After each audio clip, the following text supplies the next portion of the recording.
Bismillahirrahmanirrahim. Assalamualaikum warahmatullahi wabarakatuh. Waalaikumsalam warahmatullahi wabarakatuh. Alhamdulillahi rabbil alamin. Wassalatu wassalamu ala asrafil anbiya'i wal mursalin wa ala alihi wa ashabihi ajma'in, amma ba'du. Ikhwani rahimakumullah, pertama-tama kita bersyukur kepada Allah Subhanahu wa taala. Alhamdulillah kita saat ini berada di bulan Ramadan yang insya Allah diberkahi Allah Subhanahu wa taala. Amin. Berikutnya salawat beserta salam kepada suri tauladan kita, Nabi besar junjungan kita semua, Muhammad sallallahu alaihi wasallam. Jamaah rahimakumullah, tentunya ketika kita berada di bulan Ramadan merupakan kenikmatan yang luar biasa. Kenapa? Karena bulan ini adalah bulan yang Allah muliakan di antara bulan-bulan yang mulia. Maka tentunya kesyukuran jika kita hidup ataupun Allah berikan umur di bulan Ramadan ini. Pada pertemuan kali ini kita akan membahas tentang kemuliaan yang Allah berikan hanya kepada orang-orang yang berpuasa. Dan kita akan mengutip di dalam kitab Khasaisul Ummah Al-Muhammadiyah karangan Syekh Al-Habib Sayyid Muhammad Al-Alawi Al-Maliki Al-Maki Al-Hasani rahimahullahu ta'ala. Tentunya ketika kita berbicara tentang keistimewaan tentang orang-orang yang berpuasa, kita sebagai umat Nabi Muhammad harus bersyukur betul karena kita berada di bawah naungan Rasulullah SAW yang tentunya dijanjikan mudah-mudahan surga nantinya. Amin ya rabbal alamin. Amin. Yang pertama, ihtasallahu ta'ala as-sa'imina bibabin fil jannati yadkhuluna minhu yaumal qiyamah izharan li syarafihim wa fadlihim. Yang pertama, Allah khususkan, Allah istimewakan kepada orang yang berpuasa. Yang pertama adalah Allah akan berikan pintu khusus ketika akan masuk surga nanti. Amin. Mudah-mudahan Allah mudahkan kita untuk masuk surga. Dan ini adalah pintu yang hanya diberikan kepada orang-orang yang berpuasa saja. Kenapa? Karena kemuliaan ataupun untuk ta'ziman, tasyrifan, untuk memuliakan orang-orang yang berpuasa. Jadi ada pintu khusus bagi kita yang berpuasa. Maka jangan sampai kita tidak berpuasa kecuali dalam keadaan uzur yang syar'i. Dan Rasulullah SAW bersabda, La inna fil jannati baban. Sesungguhnya di surga nanti ada pintu. Yuqalu lahu. Dikatakan pintu tersebut diberi nama Ar-Rayyan. Apa tadi? Ar-Rayyan. Jadi pintu ini diberi nama Ar-Rayyan. Pintu khusus bagi orang-orang yang berpuasa. Kemudian yadkhulu minhu as-sha'imuna yaumal qiyamah. Yang mana orang-orang yang berpuasa akan masuk dari pintu ini, pintu Ar-Rayyan ini.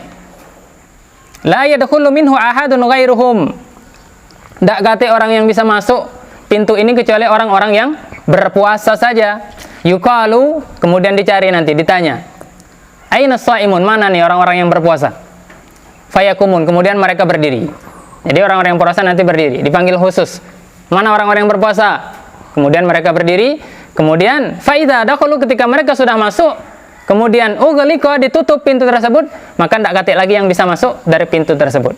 Jadi keistimewaan yang diberikan kepada orang yang berpuasa ini, pertama, dia memasuki surga dengan pintu khusus, ada jalur khusus. Ini yang harus kita camkan pada diri kita, jangan sampai tidak puasa kecuali dalam keadaan uzur yang syar'i. Kemudian keistimewaan yang lainnya yang berikutnya, ikhtasallahu subhanahu wa ta'ala as-sha'imina aidan.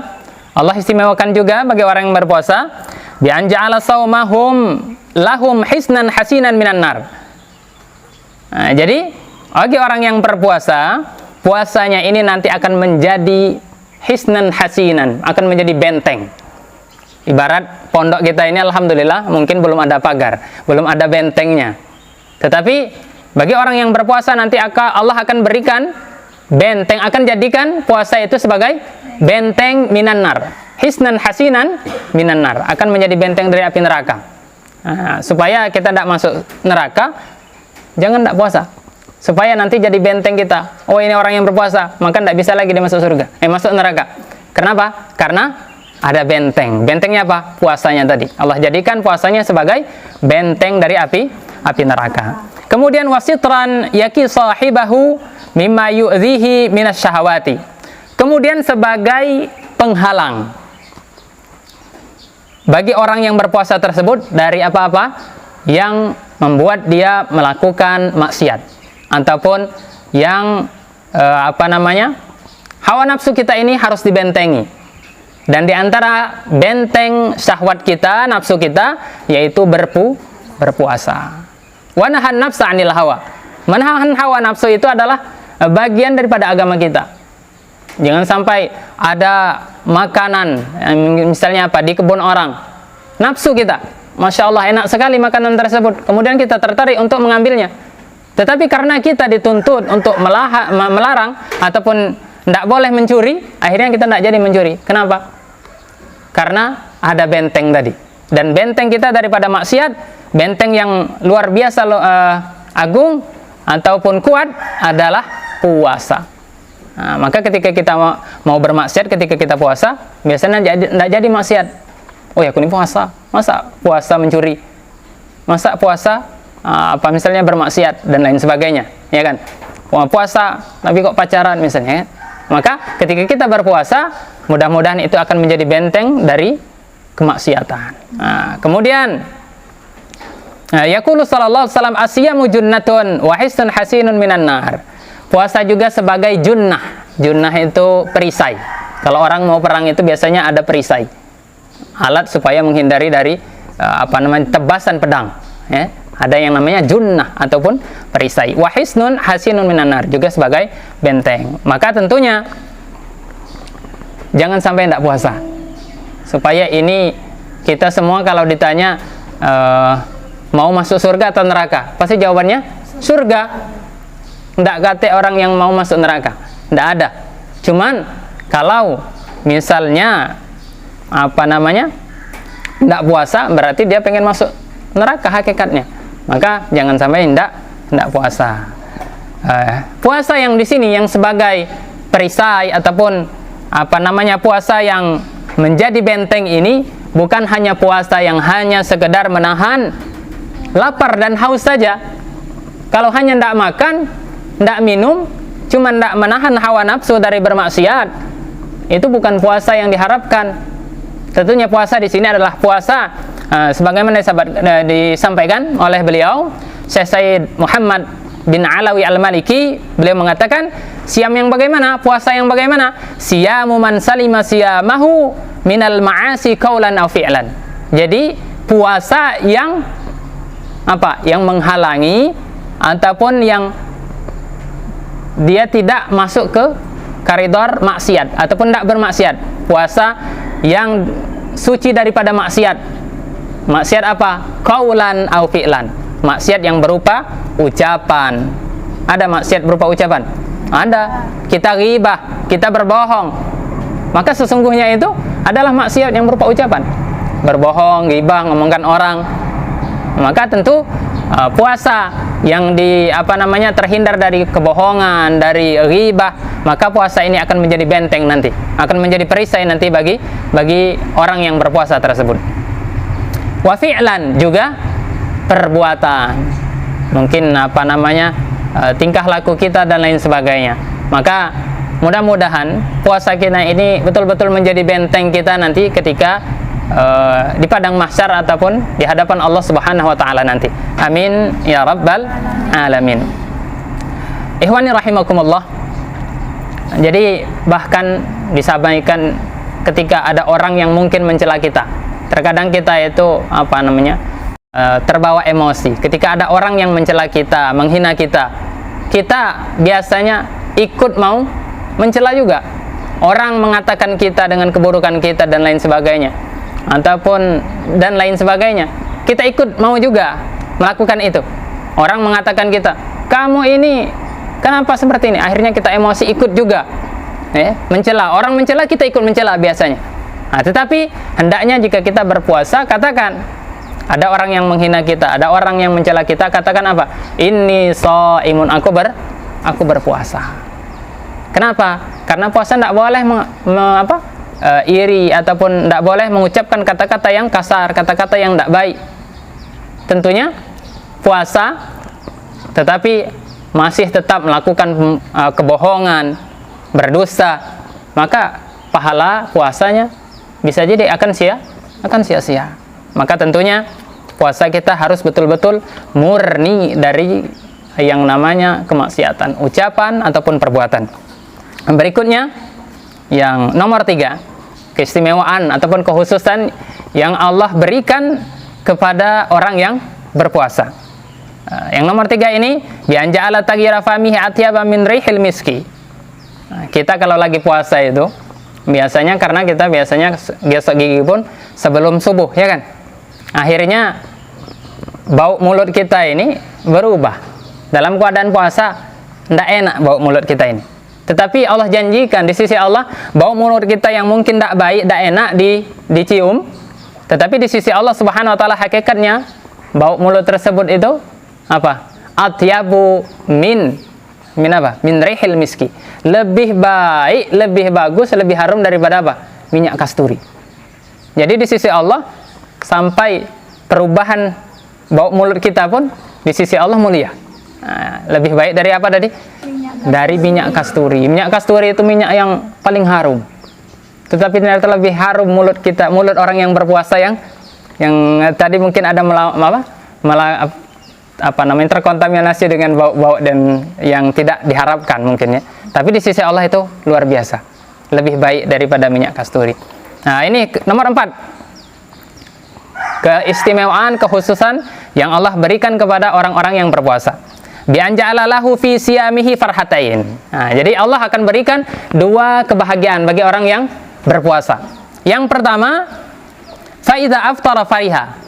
Jadi kebahagiaan yang pertama ketika berbuka. Nah, biasanya kalau lagi mau buka itu 5 menit lagi mau buka, Masya Allah, muka kita sudah mulai tampak merona, tampak bahagia.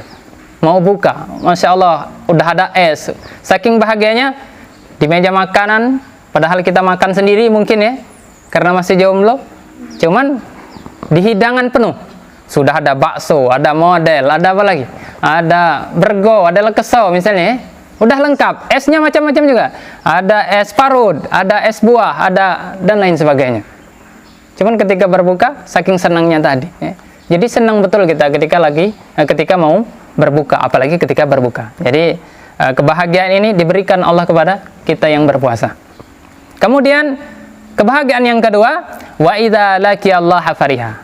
Kebahagiaan yang kedua adalah ketika kita berjumpa dengan Allah Subhanahu wa taala. Bagaimana tidak bahagia ketika jumpa dengan Allah? Kita ketemu bupati senang biasanya. Ya, oh ya ada bupati, senang. Ada orang tua saja kalau kita di pesantren ini, datang orang tua kita senang luar biasa. Apalagi datang bupati, datang gubernur atau presiden. Rasulullah, jumpa dengan Rasulullah, senang enggak? Senang. Apalagi berjumpa dengan Allah Subhanahu wa taala. Maka pasti akan berseri-seri jika berjumpa dengan Allah Subhanahu wa taala. Mudah-mudahan kita berjumpa dengan Allah Subhanahu wa taala di surganya nanti. Amin. Ya rabbal alamin. Nah, inna lis-shaimi farhatain idza aftara fariha wa idza laqiyallaha fariha. Itu yang nomor 4. Kemudian yang kelima, mungkin ini terakhir di episode kita pada pagi hari ini. Kekhususan ataupun keistimewaan yang Allah berikan kepada orang yang berpuasa berikutnya, bi an ja'ala lahu fi shaumihi as-sihhata was-sifaa min kasirin minal amradi fa fil hadis sumu tasihu. Yang nomor 5 ini mungkin unik ataupun ajaib. Disebutkan bahwasanya ketika orang berpuasa itu, maka ia akan mendapatkan as-sihah, sehat, was-sifa, dan sembuh min kasiril amrad, daripada banyak penyakit. Nah, kita buktikan banyak orang yang mungkin kena penyakit mah. Penyakit mah itu kita ketahui tidak boleh telat makan, ya kan? Kalau telat makan langsung kambuh penyakitnya. Cuman Allah berikan keistimewaan ketika orang berpuasa, dia tidak makan dari sebelum subuh, ketika mulai dari sahur, kemudian berbukanya ketika setelah maghrib ataupun ketika iftar, itu lama sekali. Cuman penyakitnya tidak kambuh. Banyak itu. Orang yang kena penyakit mah, biasanya tidak boleh telat makan, makan siang dia telat, makan seharusnya jam 12, dia makannya jam 2, udah mulai sakit perutnya. Tetapi ketika berpuasa, penyakit itu tidak datang, nggak kambuh. Karena hakikatnya, bagaimana Rasulullah SAW sabda, sumu tasihu. Berpuasalah maka kalian akan sehat. Maka jika ada orang yang sakit ketika bulan Ramadan, nah ini jadi pertanyaan ya. Jadi artinya puasa ini hakikatnya menyehatkan. Karena mungkin para pakar, mungkin Eropa termasuk juga meneliti bagaimana orang yang berpuasa itu anggota badan ini harus mengalami istirahat juga. Mata kita butuh tidur, ya kan? Ibarat mobil butuh juga, kadang dimatikan masa 24 jam mati. Ya. Jebol mesinnya. Begitu juga anggota badan kita. Pencernaan kita. Kalau terus makan terus akan rusak juga. Maka mungkin ada jeda ketika puasa diistirahatkan dan itu akan menyehatkan kita. Maka mudah-mudahan puasa kita ini betul-betul menjadi apa yang dijanjikan oleh Allah Subhanahu wa taala tadi. Puasa kita menjadi benteng kita dari api neraka.